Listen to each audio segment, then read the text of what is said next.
Nag-request nga yung tatlo kong anak na magpaluto kay daddy nila ng pansit.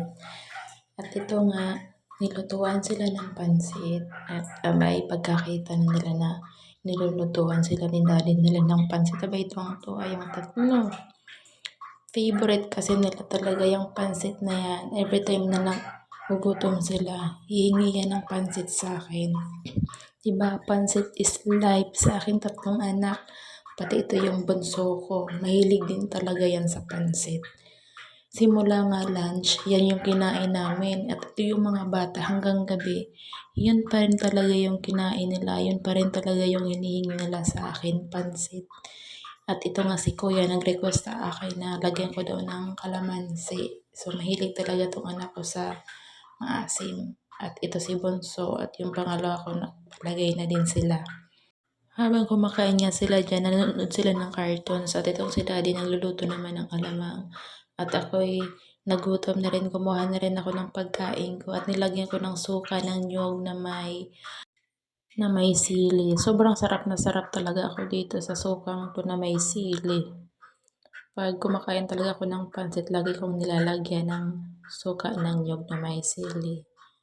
So, sinaluhan ko na yung tatlong anak ko sa pagkain ng pansit kasi nakaramdam na din ako ng gutom niyan.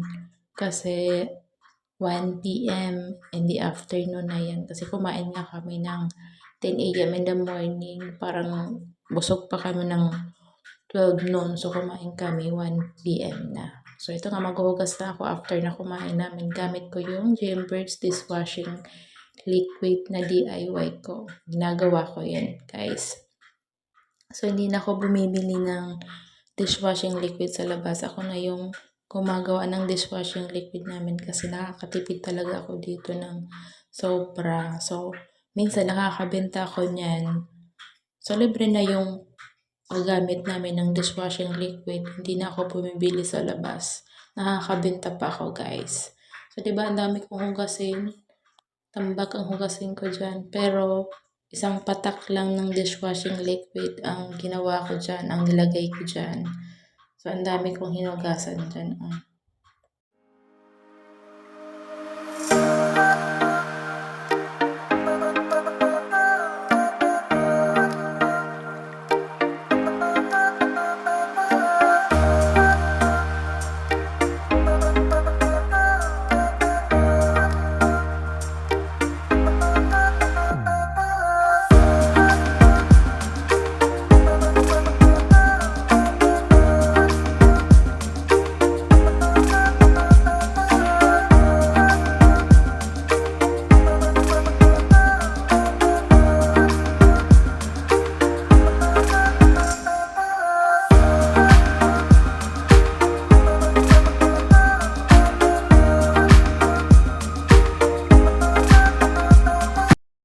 After ko nga maghugas ng mga pinggan, gusto na din magpaligo itong dalawa kong anak at binabanas na sila daw.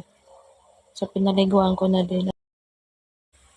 Abi, pumasok na din pala yung bunso ko. Oy, saan ka pupunta? Ikay tapos na maligo. Gusto mo lang dyan magdaro sa loob ng CR. After ko nga silang paliguan, naligo muna ako dyan bago ako nag-start maglaba. Kasi nga, pag naligo ako na pagkatapos ko maglaba, sobrang sakit sa katawan yan, guys. Tested ko na yan. Halos hindi ako makakilos kinaumagahan kasi nga naligo ako after kong maglaba. So, naligo muna ako dyan, guys. Yung nilalaban ko niyan, guys, lahat yan white. So, binabad ko muna siya 24 hours para na umagahan, madali na lang siyang kusutin. So, ito nga nakakita ko ng may sulat na ballpen na uniform ng anak ko. Nilagyan ko siya ng alcohol. So, alam nyo guys, ito yung ginagawa ko every time na may nakikita akong sulat sa uniform ng anak ko. Madali siyang tanggalin kaysa lagyan mo ng Sunrox tapos kukuskusin mo ng brush. Madadamage yung uniform. Hindi siya matatanggal. Kahit lagyan mo siya ng Sunrox o ano pa ilagay mo, hindi talaga siya matatanggal.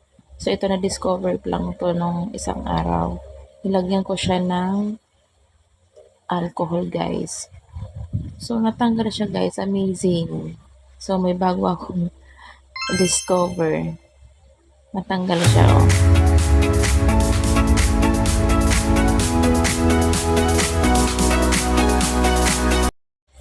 Gabing-gabi na nakapagsampay ang person. 10 PM na nang ako'y makapagsampay.